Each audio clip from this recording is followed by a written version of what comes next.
Шулама, ашкон.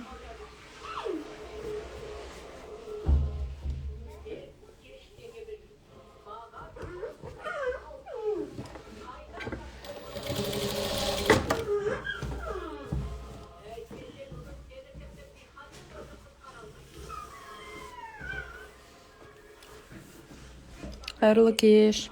Тағы да қалдарыңыз қалай? Уалейкум ассалам.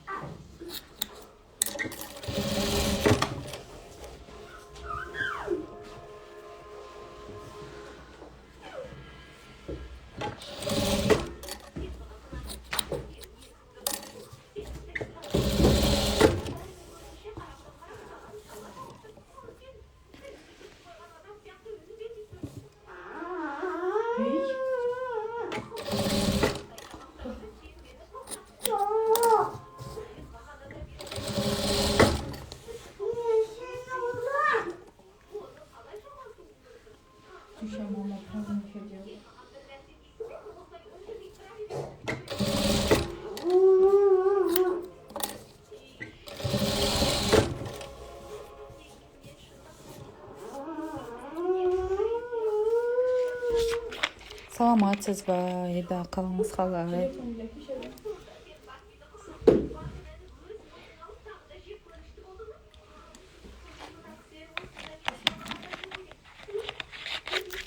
Қазір осы құрайын деп жатқан құрағымды 4-ке бөлеміз. Сонда бізде 12-де 12 құрақ шығады. Бұл жаңаша құрақтың бір түрі. Алдында бір рет бар, тәтеге апарма. Мынаны ұста, ананда апар.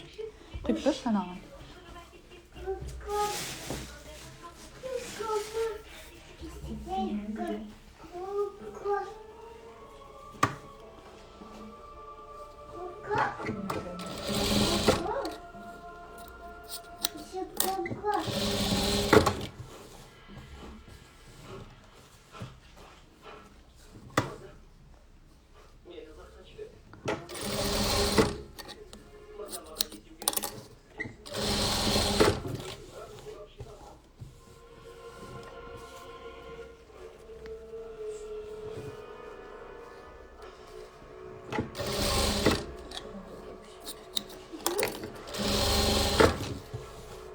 Көп іше берме, енді ашкон ішің ауырады.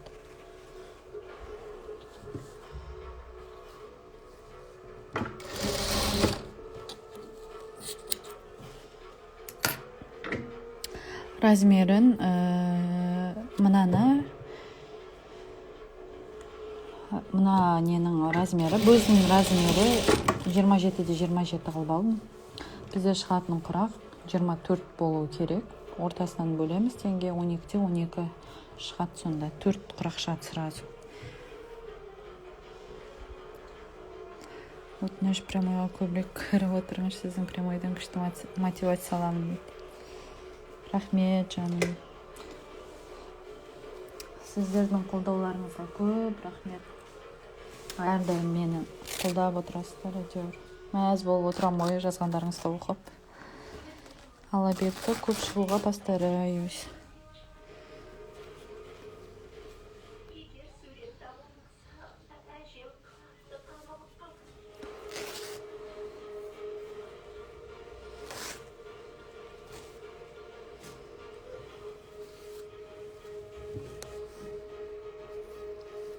Разный нелерден қолданамын. Мен осы көрпеге қандай цветтерді қолданатым, соның барлығын осы үлкен құраққа қосып шығамын.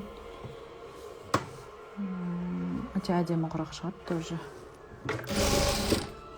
Бір блок тіккеннен біз 4 құрақ шығарамыз сразу.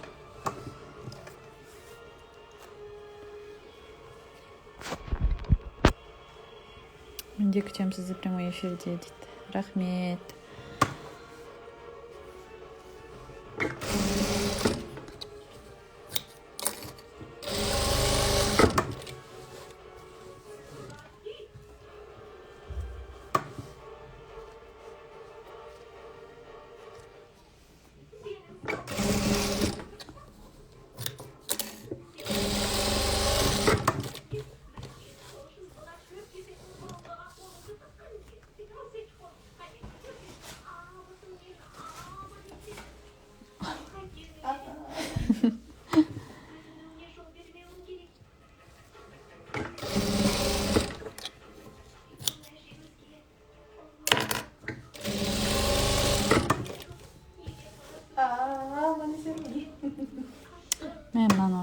қойғым келеді, мынау кетіп қалып берші.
Бұл пайдалана отырған обычный турецкий матовый велюр деп айтылады. Шторный велюрлар. Таза турецкий велюр ол өте қымбат тұрады.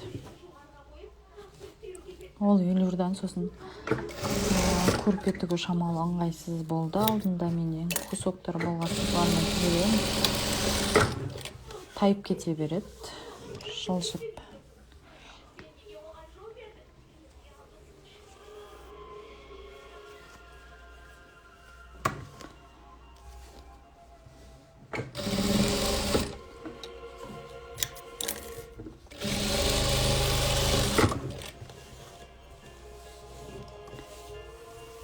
Мына шетіне ақ қойып жіберейін.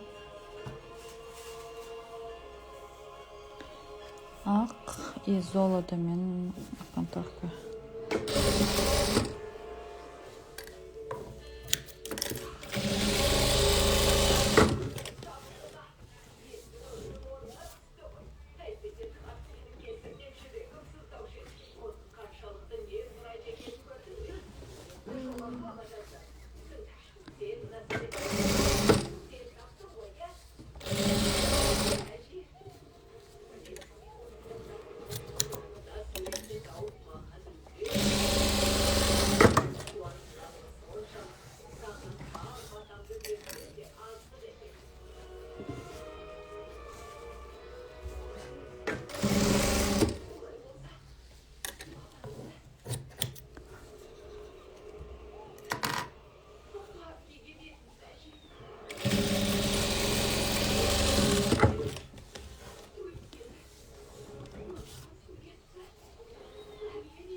Золотистый түрі мына цветті ма? Бұл глянцевый велюр.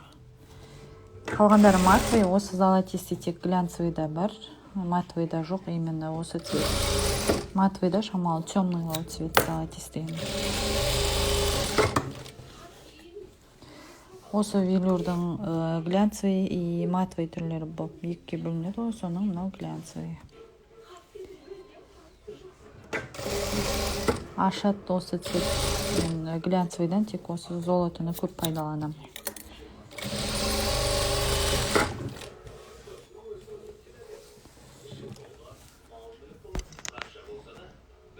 Астында матаз нешеде неше. Астында матам 27-те 27.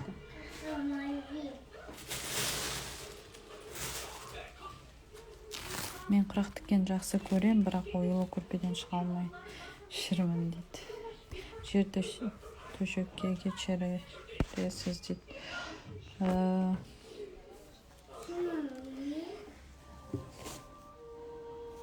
Бұл құрақтың атын нақты білмеймін. Бұл ши құрақ қой. қазір үлкен қылып тігіп аламыз да 24-24 қылып, соны 2-ге бөліп, 4-ге бөлеміз, сонда бізде 12-де 12 мындай бұрыш тамақұрақ сияқты болып шығады. Қазір көрсетемін. 12-12-нің біз бір тіккенде уже 4 құрағын сразу тігіп аламыз. Постоянно пайдаланып жүрмін осы құрақты.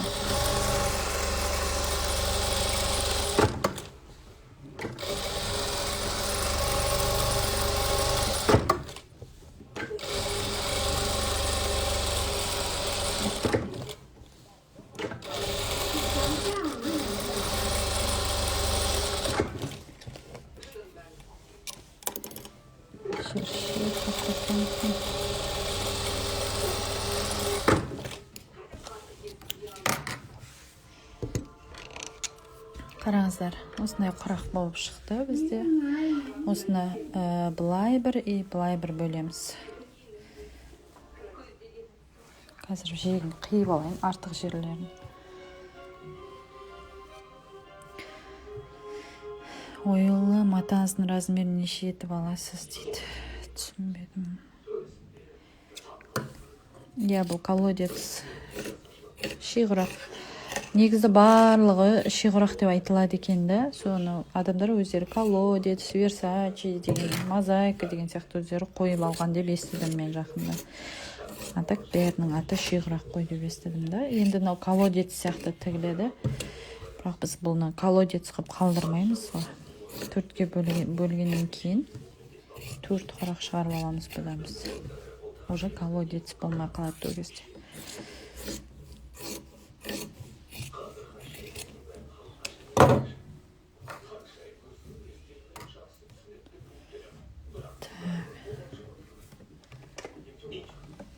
Сізге қызығып, сәлеметсіз, сізге қызығып, мен бүгін машинкаға заказ беріп кеттім. Аврора деген. Жақсы ма ол машина дейді.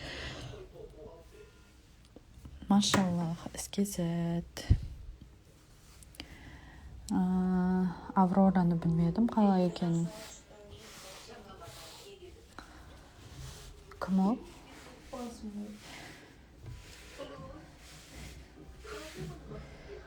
Әдемі шықты дейді. Рахмет. Көз қуанады. Осында шебердің қолынан шыққан. Рахмет.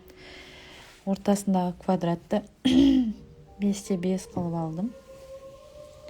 Примерно жобамен 5-те 5 қылып алдым. Нақты өлшеп отырмаймын. Көз жобамен өлшеп беремін. Ортасынан бір тігіс жүргізіп аламыз. Көреміз, 2 тігіс. Негізі қиып болғаннан кейін де жүргізуге болады бұл тігісті.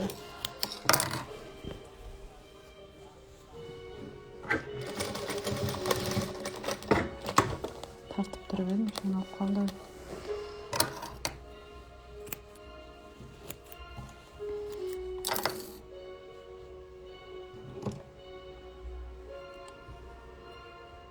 Жібі айналып кетті.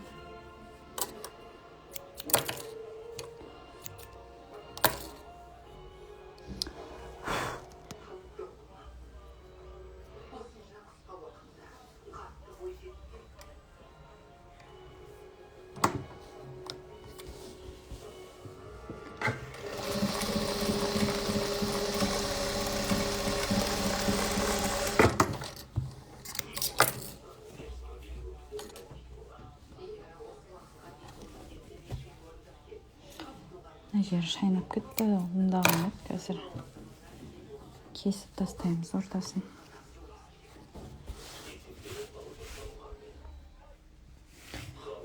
Костюмесіне қандай машинкамен жұмыс жасап жатырсыз деген сұрақ кетті. Jack F4 деген түрін пайдаланамын. Менің машинкам сол. Любимая машинкам.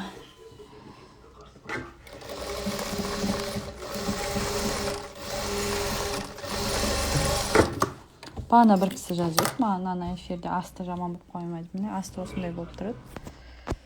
Мына тігістің ортасынан кесіп аламыз қазір. 2 тігіс тіктім ғой, соны ортасынан кесіп аламыз.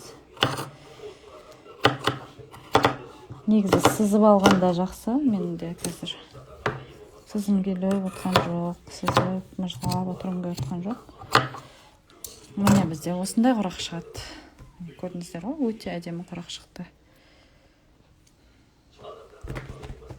Телевизордан енді мен оның дауысын баса алмаймын, кино көріп отыр үйде адамдар. Қасында мен тігіп отырмын, дарылдатып. Өте жай басып қойдық, еще бағанағыға қарағанда. Міне.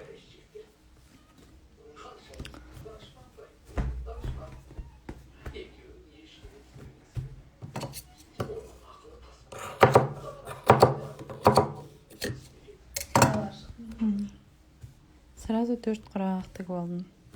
4 құрақ шығардым, то есть. Түстерді ма, мен бір светлый, бір темный, бір светлый, бір темный қылып аламын. Сол кезінде ашып тұрады.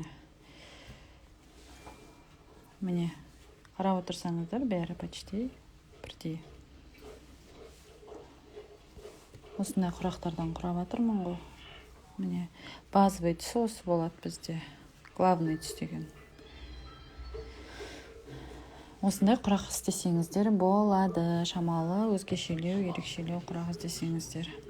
Тігілу жолы өте оңай. Көрдіңіздер өздеріңіз.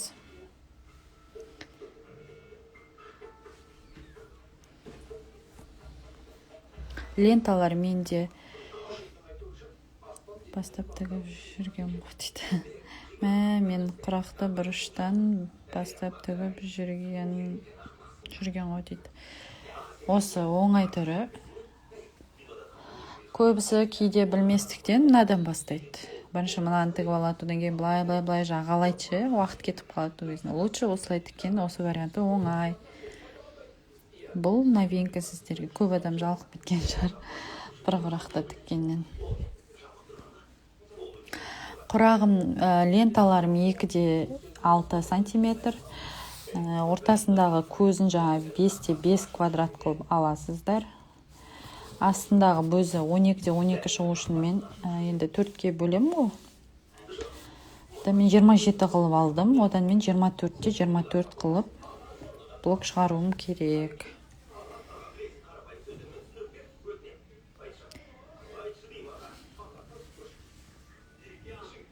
Размері, бастапқыдағы размері, ортасындағы көзін айтып отырсыз ба, бастапқыдағы размері деп, оны 5-5 қылып аласыз.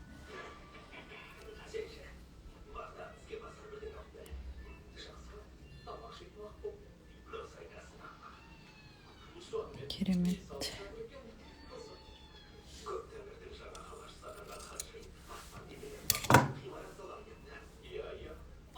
Осы.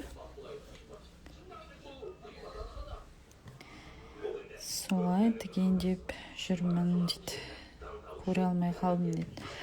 Міне көре алмай қалсаңыздар, міне қайтадан бастайын деп жатырмын. Көзі осы материалдан. Ақ велюр. 5-5 квадрат. Міне. 5-5, 5,5 бұл бала берсеңіздер болады. 4 жағын тігіп алсаңыздар да болады, тікпесеңіздер де болады. Бір жағын ғана тігіп бастай берсеңіздер де болады. Жалпы размері бізде шықты 24-24 сантиметр.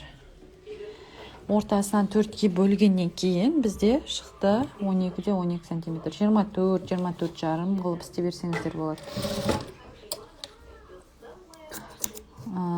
Лентаға байланысты ғой. Ленталарын жалпақтау болса, мына несін құрақтарын, например, лентаңыз жалпағы лента болса, мына жерде 1, 2, 3, 4, 5, 6, 7 жол болған екен мен құрағым. Сізде жалпақтау болса, 6 жол болып істесеңіздер болады. Главный бізде 24 немесе 24 жарым болып шықса болды. Менің басқа құрақтарым 12-12 сантиметр, сол себепті мен 24-24 қылып шығарып алдым. Қандай көрпеше 3D мозаика тігіп жатырмын.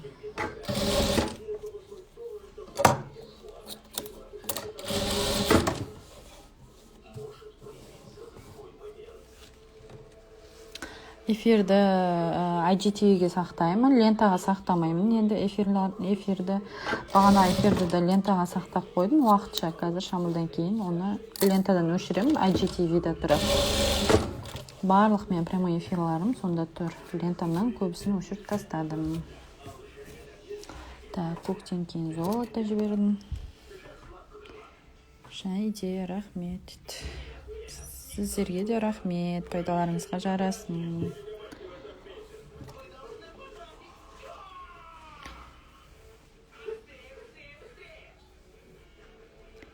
Машинкаңыз күшті екен дейді. Обычный машинка көп адамда бар. Джак, промышленный машинкалар почти бірдей жұмыс жасайды ғой. Қандай түрі болса да мен ойлаймын. Разница жоқ сияқты маған. Маған тігіп тұрса болды, главный. Жұмыста тюпикал деген машинка пайдаланамын. Тюпикал старый, но бірақ скоростной екен ол машина. Қатты тігеді, тез тігеді. Бірақ кейбір функциялары жоқ. Мысалы, мына машинканың бір артықшылығы, одан бұрынғы тюпикалда менде свет жоқ. Біріншіден, екінші былай, мына Jack F4-дің педалін артқара басқанда, мына кіріп тұрған ине шығады резко. Ал неде жоқ ондай. Тюпикалда жоқ. Қолмен бұрап шығарасын инені артынан, мынақтан.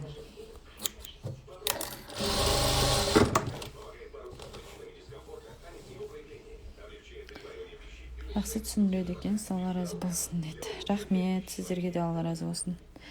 Қандай матамен тігіп жатырсыз? Шторный, велюр матовый и глянцевый араластырып. Глянцевый менде тек на золото. Глянцевый велюр вообще артықшылығы жылтыр болады, сосын шамалы матовыйға қарағанда жұқалау болады.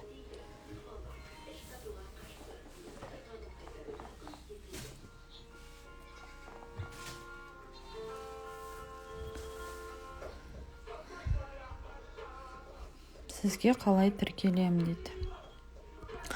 Мен мына жерге номерімді қалдырамын. Мастер-класс алғыларыңыз келсе, WhatsApp-қа шығыңыздар осы номерге. Эфир сақталама. Эфир сақталады, IGTV-дан қарай аласыздар. Қайшыңыз жақсы екен дейді. Қайшым өзіме де қатты ұнайды. Промышленный қайшы дейді ғой. Профессиональный деген. 10-шы номер алсаңыздар, самый удобный. Осы қайшы номермен сатылады. 12-13 дегендер уже үлкен, грубый болып кетеді. Самый раз 9-8 дегендері бар, ол шамал кішірек болып кетеді. 10-шы номер нағыз бізге керегі. Мастер-класс, ақылы. Целый көрпені мастер-класстары қазір 5000 теңге. Ертеңнен бастап уже бағасы қайтадан көтеріледі. Уже ондай баға болмайды, мүлдем. Біраз уақыт сақтап қойдым. 5000 теңгені ұзақ уақыт ұстадым. Бірақ ескертілді бұрыннан. Мастер-класс көтеріледі деп. Ол жерде 3D көрпені целый үйленесіздер. Сосын мен астына бірыңғай ақ жіп пайдаланам. Вообще мен құрақ тіккенде үлкен бобинадағы ақ жіптерді аламын. Себебі мынау біз ақ бөз пайдаланамыз ғой, соған, например, қызыл жіппен тігіп қойсам, қазір мен арты деген страшно болып кетеді, оның қызыл болып ше. Ол қай жерде мереке сақтау айтып жіберіңіз. Сақталғанын айтыңызшы дейді, қай жерде айтыңызшы дедім, түсінбедім. Менің парақшама кіргеннен кейін бірінші квадратиктер тұрады ғой жоғарысында, сосын ортасында IGTV-дің жинағы тұрады. Сол IGTV деген ішінде мені прямой эфирларым сақталған. Көп эфир, мен часто шығам ғой эфирге. Солар барлығы сол жерде сақталып тұр. Ұзақ видеолардың бәрі. Машинка ауыр айналыпты, не істесем екен? Қандай машинка сізде? Промышленный ма или бытовой машинка ма? Ютубтан қарасаңыз да болады. Негіз менің ұстазым бар емес па, Ютуб қой. Бәрін Ютубтан үйренемін. Инстаграм жүргізуді, Инстаграм дамытуды барлығын мен ютубтан үйренемін. Көп адамдар жаңа сабаққа қатысады, андай платный сабақ бірдемелерге қатысады, сосын результат болмай ол қалады далада. Лучше бесплатно сол сабақтардың барлығы ютубта тұр. Бәрін табуға болады ғой ютубтан.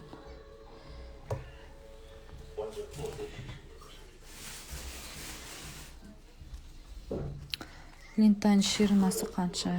2-6 сантиметр. Ортасындағы квадратым 5-5 сантиметр.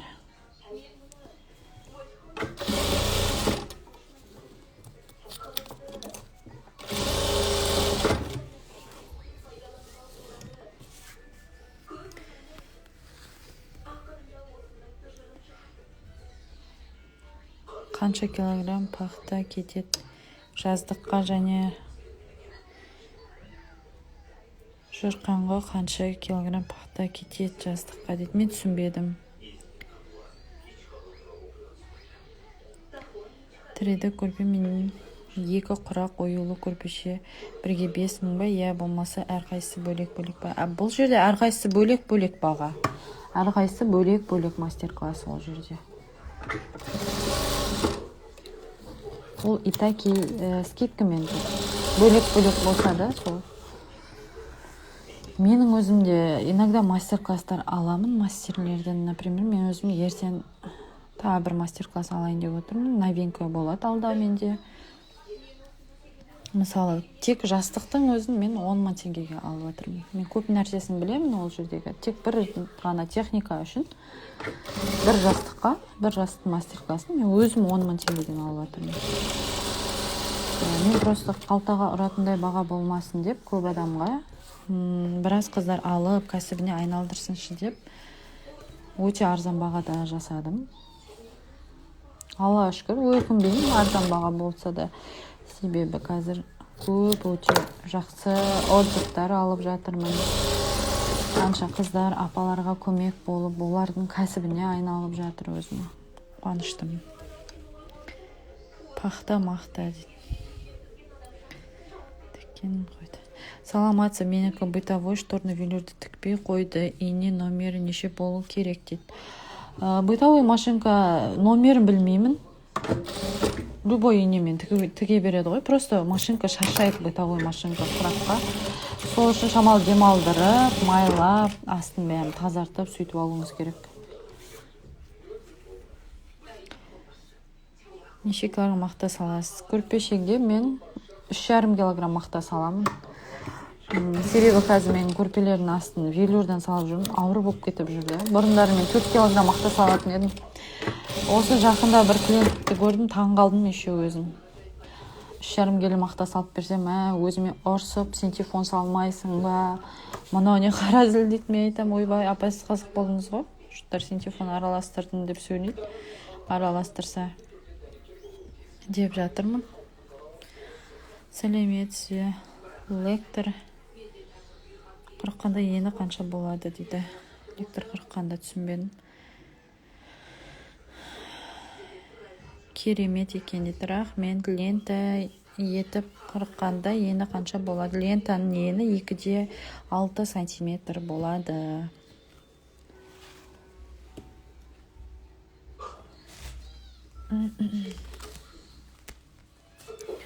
Қалай сізде мастер-класс алып, бір ай тіктім бір көрпені дейді. Шықты ма көрпеңіз? Мосик 13. Главное шығарсаңыз болды. Главное бір шығарып алсаңыз болды, ары қарай алып кетесіз уже. Кешегіде маған бірнеше көрпе тіккен бір қыз жіберіп тұр маған. Бірдей сол классика көрпені бірнеше түрден тіккен екен. 3 түр ма, 4 түр ма, сосын көп тігіпсіз машалла деп атсам. 6 ай тіктім дейді ғой. 6 ай тіктім дейді. Алғалы бері қолым әбден жаттыққанша тіге бердім дейді. Бірақ уже соңында качественно шыққан ғой. Күшті болып. Негізі солай тіге беру керек. Қолыңыз жаттығады. Асты үстіне синтефон салып тігеді екен, сонда басылып қалмайды дейді. мен естім дейді. Иә, солай да жасайды, солай да тапсырыс береді біздерге, солай да бізде жасаймыз. Теккенде, оны оқыдым, күшті. Күшті болды. Қандай? Құдай қаласа ертең жіберемін фотоотчет дейді. Жіберіңіз, күтемін міндетті түрде. Міндетті түрде сторизіма салам. Мақтанам сіздермен.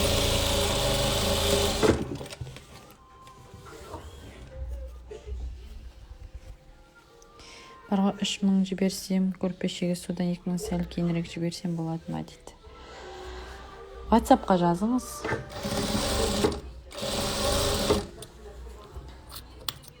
Негізі ертең обедке дейін уақыт бердім, себебі өзім кеш хабарлап қойдым, сондай жаңалық болатын. Себебі алам деп жүрген қыздар өте көп.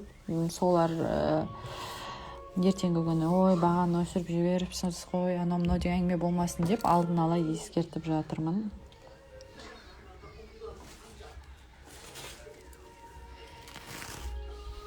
Кеш жарық, мереке, машинкада лапкаңыз қандай жақынырақ көрсеңіз.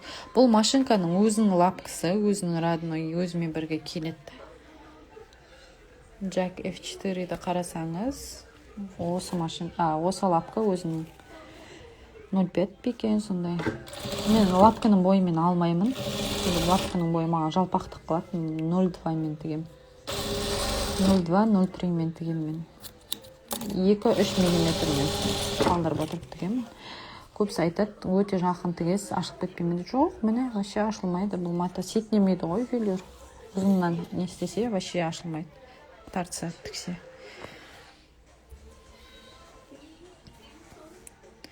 Тіреді ма көрпеше дейді? Иә, тіреді.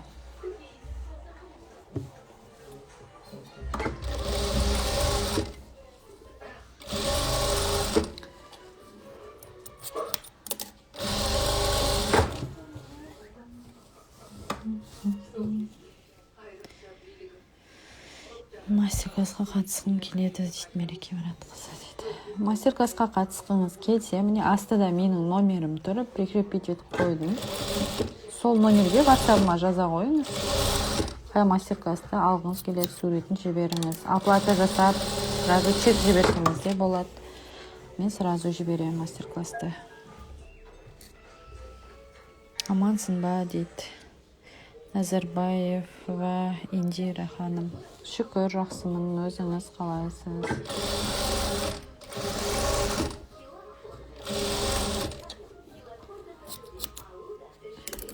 Қолыңыз зерт көрмесін.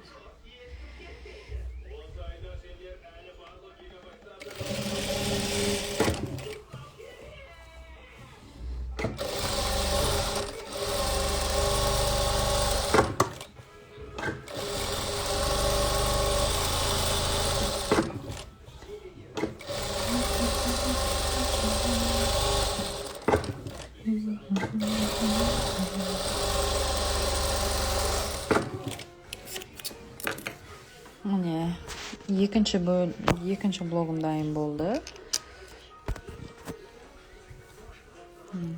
Қазір осыны 4-ке бөліп, мынандай әдемі құрақтар шығарамын. Бұл өте әдемі, ерекше сән беріп тұрады өзі. Осындай қоссаңыздар құрақтарыңызға ше. Неде? Көрпенің арасында өзі ерекше көзге түсіп осы құрақ. Қазір сіздерге көрсетейінші қандай екен. Шаблондарды қалай алуға болады оюдың дейді. Оюдың лекалыларына заказ бермесеңіздер, былай шаблонын мен жібере алмаймын, өкінішке орай. Жіберу білмеймін, былай суреттерін жібермесем тек. Міне қараңыздаршы. Мына жерде міне дәл осы құрақты 4-ке бөліп, мынандай салғанын көріп тұрсыздар ма? Өте әдемі көріп тұр, иә? Көзге жақсы көрініп тұр. Кішкентай қиынды матыларда қалады ғой, соны не істейсіз, оны да бірдеңгеге жаратасыз ба дейді. Мынау қиындыларым ба? Бұларды мен мусорға тастаймын, немесе бар ғой, қалыңырақ 3 см, 4 см поролонды алып, ортасына мындай 50-50 қылып па, 50-60 қылып па қиып, жаңа бір-біріне өстіп жалғап, тігіп ортасын, сосын соның басына и аяғына круглый жаңа 3 сантиметрлік поролондан кесіп алып, сіздерге лайфхак айтып кетейін, ауызша мастер-класс айта салайын да. Сөйтіп круглый қылып қиып аласыздар да, бір жағын клейлейсіздер, жаңа конфетка жастықтың жасалу жолы ғой, бұл да бір. Сөйтіп ыстық клеймен клейлеп бір жағын жабыстырып тастайсыздар, кәдімгі цилиндр шығатын домалақ, и бір жағы жабысқан жаңағы. Соның ішіне мындай мусорларды саласыздар, сосын сіздерде конфетка жастықтың іші пайда болады. Сыртын обычный істей саласыздар. Алла бұйыртса, негізі сол мастер-классқа, сол конфеткаға мастер-класс жасайым деп айтып едім бір немде, эфирімде. Бірақ қазір мүлдем қолым тимей жатыр да, сол мастер-классты бір қолға алып жасау керек болып тұр маған. Өйткені конфетканы сұраушылар өте көп. Өзім де сосын басқаша дизайн шығарғым келіп жүр. Мықты, ұжыналар жалықтырды мені. Вот сондай басқаша дизайн шығарып, міне мынау дайын болды бізде. Басқаша дизайн шығарып, соны қалыптастырғым келеді өзім, сол бойынша. Білмеймін енді қандай дизайн, әлі ойланып жүрмін.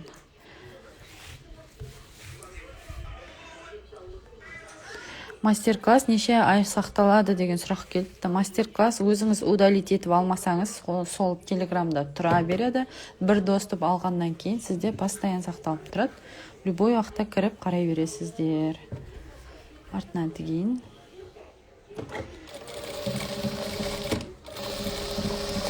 Так что алып қалыңыздар. А то ертең қымбат бағамен аласыздар.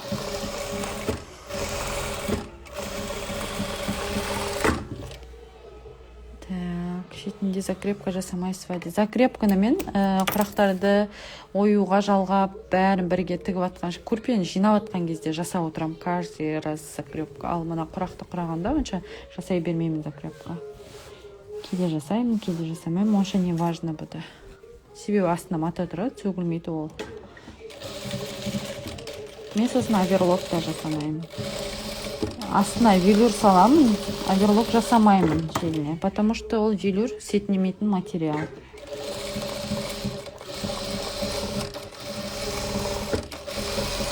Міне, көріп отырсаңыздар, міне, мына жерден бұлай 2 жол тігіп алдым, бұлай 2 жол тігіп алдым. Қазір осының дәл ортасынан кесеміз. Жерге салған төшек дейді. Жамылады дейді. Кешіріңіз, сізді дұрыс түсінбей жауап бере алмай атсам сұрақтарыңызға. Өзбекстан ба бір жақтан жазып отырсыз, маған Қырғызстан ба? Осындай ойлап жүргем, қалай тігіледі деп дейді.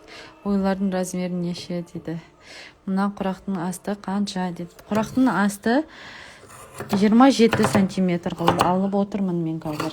Одан мен 24 сантиметрлік квадрат шығарып жатырмын. Соңғы қосылып атқан кісер. Осы көрпеше мастер-класс болады. Мастер-класс дәл осы суретте көрсетіліп тұрған көрпеге. Бірақтан расцветкасын басқаға бүткенмін. Өзгертсеңіздер көрдіңіздер ма? Резко өзгеріп кетеді ғой. Осы цветін өзгертсеңіздер вообще басқа көрпе кетеді. Міне негізі мына көрпеден мастер-класс. Жаңағы алдыда көрсеткен тура осы көрпе, тек қана бұл жерде разница цветтері ауысқан. Цветтері бөлек. Қазір тағы да серый цветін көрсетемін. Ол жерде де уже вообще басқа көрпе болып кетті. Бірақ дәл осы көрпе тек цветтерінде ғана разница бар да бізде. Міне, мына жаңа көрсеткен көрпе, мына көрпе. Барлығы бірдей дизайн, бірақ тек разница ол жерде. Цветте. Серыйын көрсете қойын. Міне, серый. Так.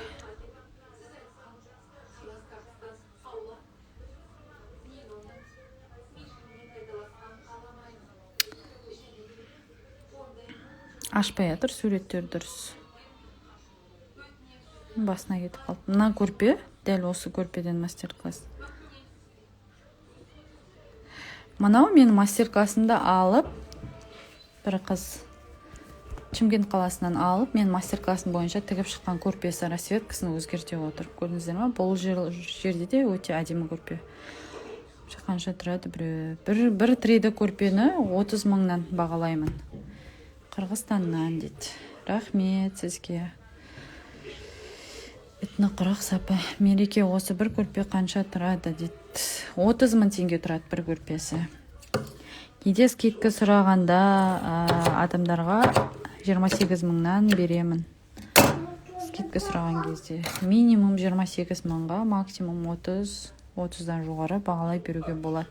Если адамыңыз табылса, клиентіңіз. Міне 4-ке бөлсем, осындай тағы да 4 құрақ шықты. Уже 2 блок тіккеннен менде уже 8 құрақ шығардым. Көрдіңіздер ме? Осылай. Енді айта кететін жаңа мастер-класс ой қымбат дейтін кісілерге сіз тігіп, соны сатсаңыз, бір емес, оны неше есе қылып қайтара аласыз. Так что ешқандай да ойланбасаңыздар болады. Ниеттеріңіз болса, соң кәсіптеріңізге айналдырам десеңіздер. Көрпелерім кетті. Көрпелер өте әдемі шыққан, өте аккуратно. Видео қайда кетіп қалды? Мындай оюлары қандай әдемі 3D. Осы көрпенің голубой цветін жасап жатырмын мен қазір.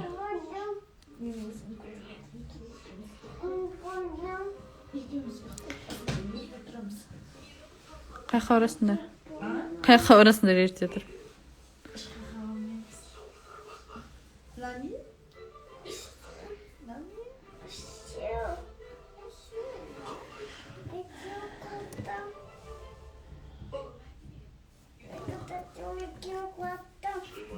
Бесік жасау тігіп үйретіңізші дейді. Бесік жасауды қазір мен өзім жасап жүрген жоқпын. Мүлдем 2 рет бағана жасадым. Тек ондай заказ ала бермеймін ондай нәрселерге. Өзім жасап жүрген нәрселерімнен жасамасам мастер-класс. 5 размерін алып тіге берсеңіз болады.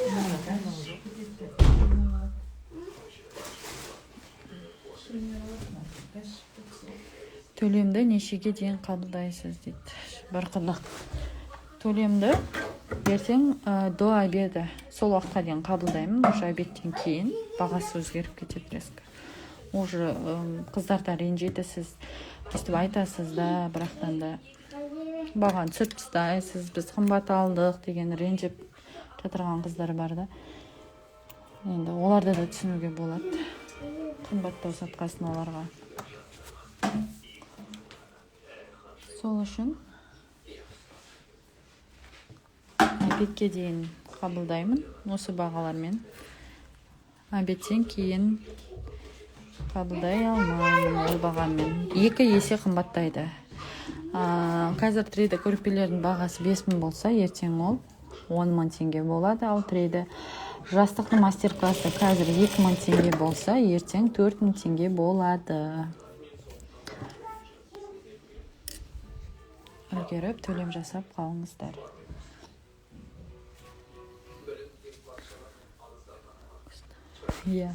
Сөйтен машинканың лапкасына қарай бұрайын. Жаңа барылып қалып еді. Так, мереке 3D көрпенің тек ортасында бола ма дейді. 3D деген көрпеде тек ортасында бола ма дейді. Жоқ, мына оюдың барлығы 3D ғой.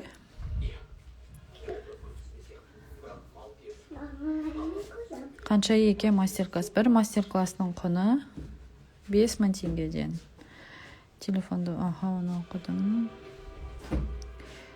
Осы құрақтың көзі 6 ма дейді. Мен 5-те 5 қылып алатым. 6-да 6 қылып алсаңыз да болады, кішкене үлкенірек қылып. Ешқандай да разница жоқ. 5,5 қылып алсаңыз да болады. Меру 20-20. Сіздің сұрағыңызды көрмей қалдым. Құрақтың астына қандай мата қолданасыз деген сұрақ қойыпсыз. Құрақтың астында менде наперник деген. Продажада наперник деп айтады екен. Мен сұрап алдым, мынау қандай мата деп өзімді дұрыс білген жоқпын басында. Құрақ өте жақсы екен, қап-қатты.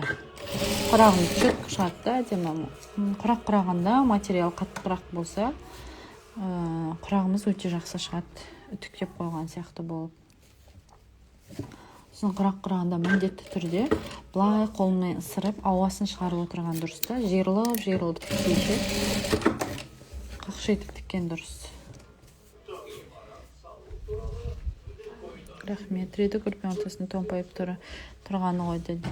Иә, 3D деген сол ою томпайып тұрады. Мынау суретте көрпеде ол двойной 3D, ол көрпеде жастықтың мастер-классы бар. Менде 2 түрлі 3D шығарғанмын. Біреуін именно оюдың өзін томпайтасын, екінші оюдың астында матасында оюдың өзін томпайтын 2 түрлі мастер-классы бар.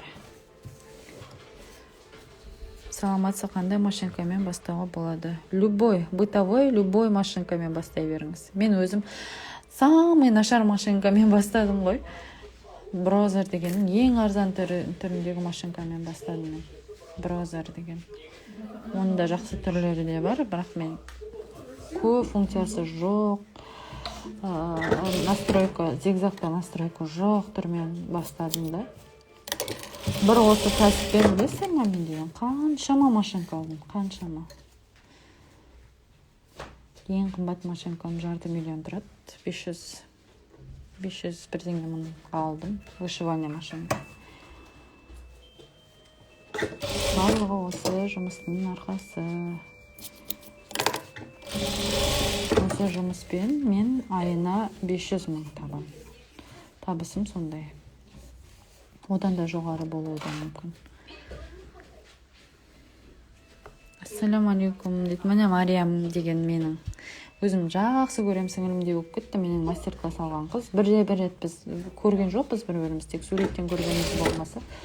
Менен мастер-класс алып, негізі суретінде де тұр өзінің көрпелерін тігіп, 4 көрпе 4 жастықты ерінбей тігіп, заказы ештемесі болмаса да соны сатып, өзіне ең бірінші пайдасына осындай тура менікінде Jack F4 машинкасын алып талдым да не істеп маған мәз болып айтып тұр, сенші сірә жаным, Алла берекетін берсін.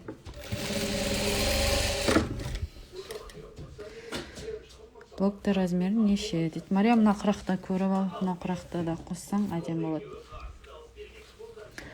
Сабақ неше уақыт сақталады, Мереке ханым дейді. Сабақ постоянно сақталып тұрады, сол телеграмда. Өзіңіз шығып кетпесеңіз, удалить етіп алмасаңыз болды.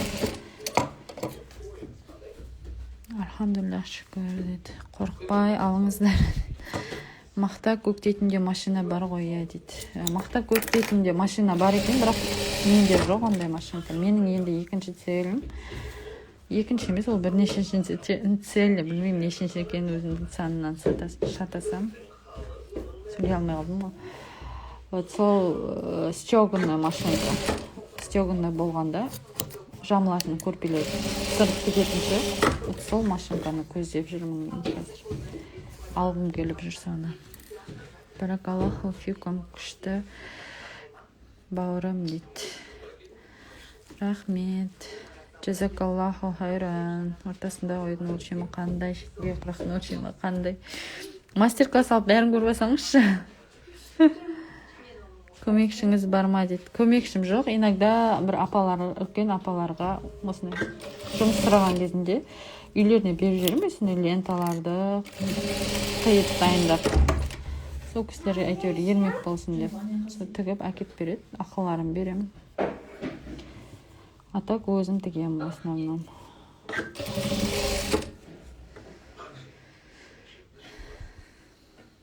Әпке осы көрпе іштерін салып алуға болады, сатып алуға болады ма дейді. Болады, конечно. Айтайын ба, Мариям, Алматыда Арлан деген базар бар. Сол жерде сатылады. Бірақ өзің айтасың, осындай размерде, осылай тексеріп алдым дейді түрде. Осы мақтадан деп заказ берсең тігіп береді әдемі алып. Алматыда мен солай жасадым. Бір жылдары барғанда. Мастер-классқа қандай қатысса болады, қалай қатысса болады. Не, астыда WhatsApp номерім тұр менің, сонда жазыңызшы. Сол жерден айтамын сізге нақты. Бұл машинка жақсы дейді.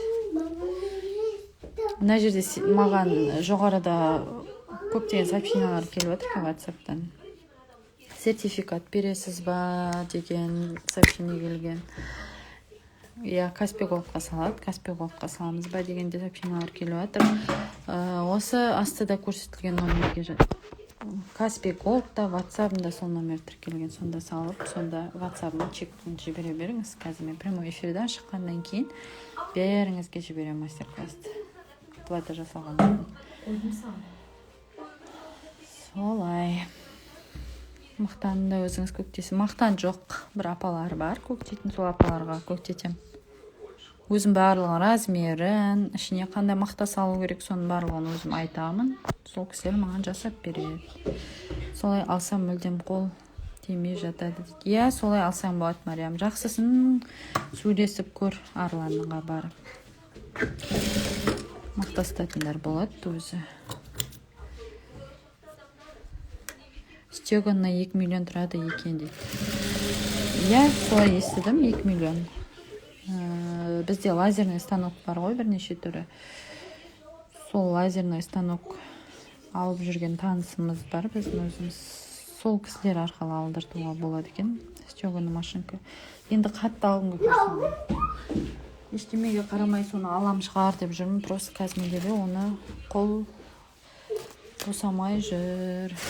Сұрайтын бар. Телеграм айтасыз ба? Телеграм не үшін? Телеграмда менде ештеме жоқ. Просто мастер-класс платный группаларым бар. Жабық. Ол жерге өзім доступ беремін. Оплата жасалған адамдарға. Телеграмды шынымды айтайын, өзім дұрыс қолдана білмеймін. Әйтеуір сабақтарым сақталып тұрғанын білемін. Ссылканы копировать етіп алып жібере беремін. Әйтеуір мастер-класс сұрағандарға. А так былай өзім Телеграм дұрыс қолдана бермеймін. Мына құдық құрағы 4-ке бөліп, осындай құрақ шығарамыз. Привет, дейді Жомагүл, привет. Наперник қаншадан? Мен алып отырған наперниктің ені 3 метр. Бағасы 1500 ба, сондай. Мен барғанда көптен алып қоямын ғой. Ұмытып қаламын көп нәрсенің бағасын. Жақсы барып сұрай ғой. Қандай ткань керемет, қандай ткань дейді. Мау, шторный велюр, матовый деген түрі. Кешір қалайсың дейді. Гүлшехра ханым. Жақсымын, шүкір, өзіңіз қалайсыз? Қанша екен, қандайын алсақ болады дейді. Түсінбедім сұрағыңызға. Сары мата бархат бәпкеде. Сары матада велюр, осы велюр ғой, шторный велюр, просто глянцевый түрі. Глянцевый деген жылтыр болады. Осындай жұқалау болады, шамалы арзандау болады деймі. Мақтан тігілген қанша қаласыз? Дайын мақта 4000 теңгеге алам. Керемет тігіншілерің бар шығар десем, еңбегің мықты дейді. Рахмет, қазақ елі сәлем бердік. Суреттегі көрпені қолданып жүрген соң осы жұмысқа жуамыз ғой дейді. Оны жуамыз ғой дейді. Жуғанда осы кейін сақтай ма? Жуып көрмедіңіздер ма қыздар дейді. Сақтайды әрине, неге сақтамайды? Сақтайды.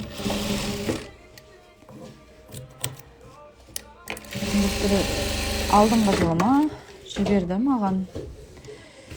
Оның алдындағы жылдары алған менен жасау бір қыз. Сомен бордовый мен ақтан болды ол қызын жасау. Основной мата бордовый, ою ақтан болды да. Сомен қорқып жуған ғой клиентім. Сомен рахмет деп рахметін айтып тұр. Мүлдем бір-біріне цветі қосылған жоқ. Ойладым, бордовыйдың цветі шығып кететін шығар деп ойладым дейді клиентім. Бірақ шыққан жоқ дейді.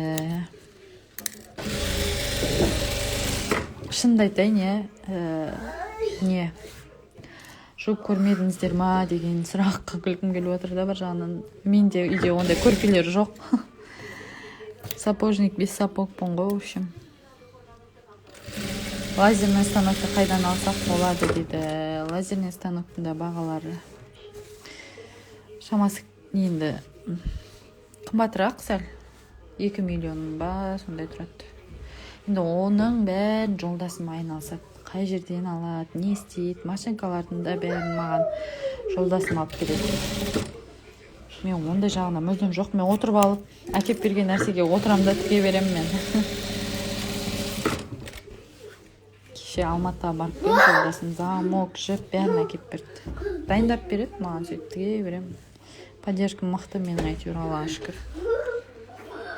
Бәрі жақсы ма? Ауа райы қалай, жұмыстар? Гүлчехра ханым, сіз танымай отырмын мен. Бәрі жақсы, шүкір. Өздеріңіз қалайсыздар? Жұмыстарыңды көріп жүрмін, керемет дейді. Рахмет.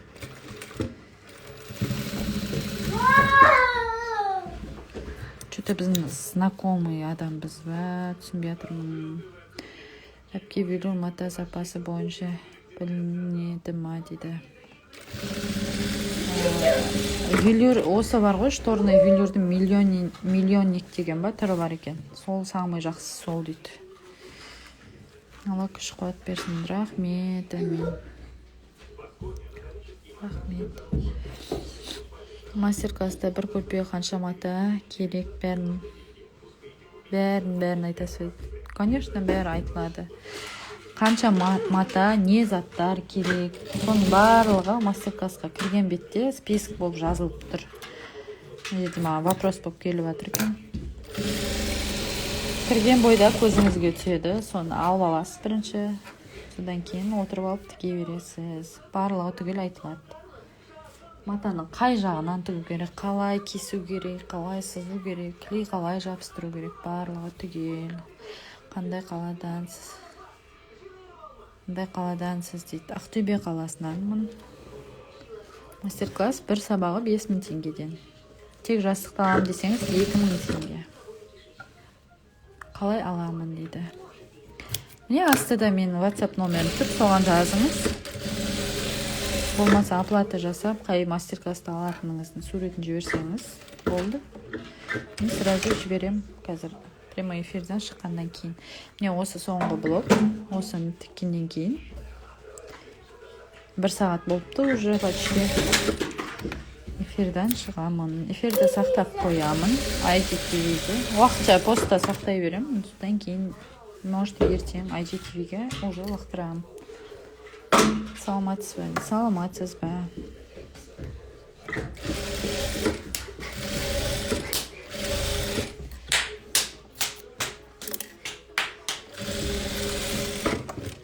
Мереке, менде мозаика көрпенің мозаикалары оюдың жеңі 2 штуктан. Сізде 3-тен шығып тұр. Сонда нешеден неше болады мозаика құрақтың размері дейді. Ол енді оюыңыздың размеріне байланысты, құрағыңыздың размеріне байланысты ғой. Ол жайлы толық информациялар менің мастер-классымда.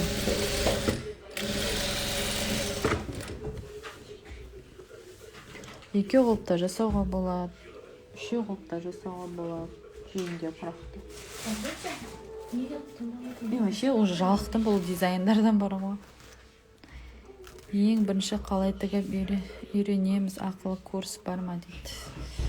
Ақылы курс бар. Ең бірінші қалай тігу керек, барлығы сол. Новичоктарға арналған курс қой, мен күлі айтылған сол жерде. Алып көрсеңіз тігіп кетесіз спокойно. Ешқандай да уайымдамаңыздар. Астыдағы көрсетілген номерге WhatsApp-қа жазыңыздар, жеке бәріңізге информация беретін болам.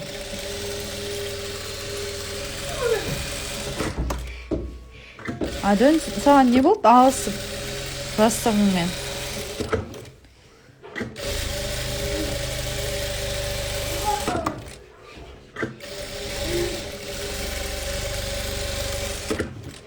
Не? Сіздермен біраз әңгіме айтып отырып, біраз жұмыс жасап тастадым деймін ба? 1 сағат әңгіме айтып отырып. Бұл кімнің номері дейді. Ол менің номерім, өзімнің жеке номерім. Сұрақ белгі қойылыпты да. Ай толқын. Қалайсың дейді. Жақсымын, шүкір, өзіңіз қалайсыз. Так, 12, сұрақ белгі. Сұрағыңызды қайталамасаңыз мен түсінбей жатырмын. Кімнің номері белгі атады? Менің номерім 3D жастық мастер-класс 2000 теңге. Жарайды, рахмет, мотивацияңызға рахмет депті. Қай жылғы сіз? 91-ші жылғымын.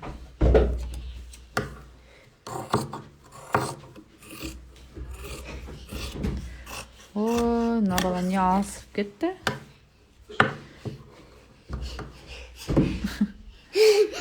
Рахмет, кәсібіңе береке. Кәсібіңнің берекетін тапсырсын көп болсын дейді. Әмин, сізге де көп рахмет. Ой, сіздердің тілектеріңізбен ғой, Аллаға шүкір, биыл жақсы болдым. Жақсы болып келем, өсіп келем. Сіздердің қолдауларыңызбен әрқайсыңызға көп рахмет. Үлкен алғысым шексіз сіздердің. Сіздер менің мотивациямсыздар ғой.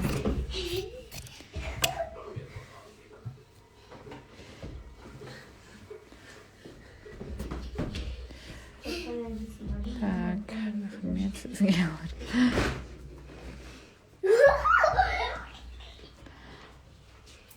Или 5000 мастер-класста көрпеде жастықта бармайды? Жоқ, 5000 мастер-класста бір-бірден ғой, каждайның бағасы бөлек-бөлек.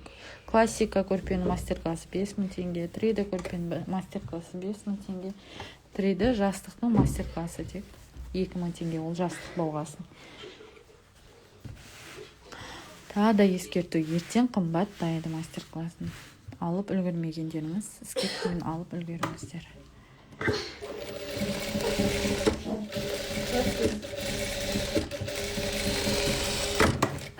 Баламды оқытуда. Тез жат.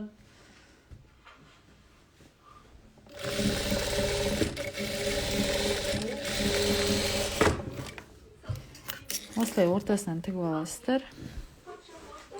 Астындағы қанды. Осы прямойды саласыз ба дейді. Саламын міндетті түрде. Тағы қандай матаны деген. Баршаңызға қайырлы кеш. Кеш жарық. Қайырлы кеш деп отырмын. Астындағы мата наперник. Қалың, бөздің қалың сияқты түрі.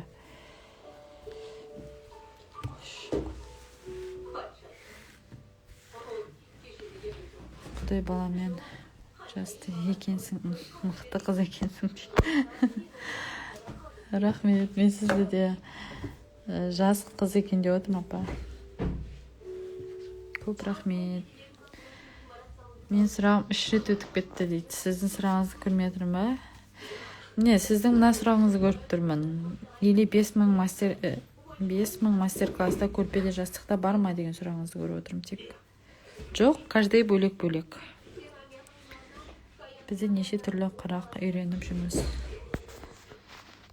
Алла Тағала бәрімізге денсаулық берсін. Әмин. Сіздерге шаршамаңыз. Әмин.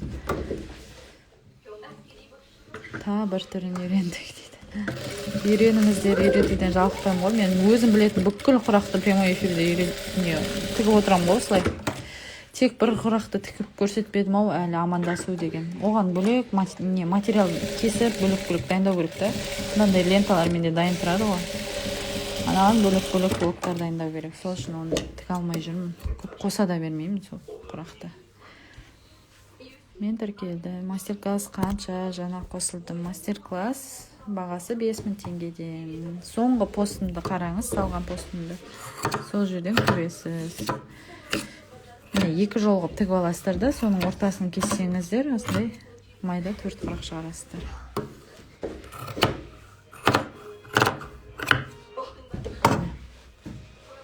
Бір, екі. Үш, төрт.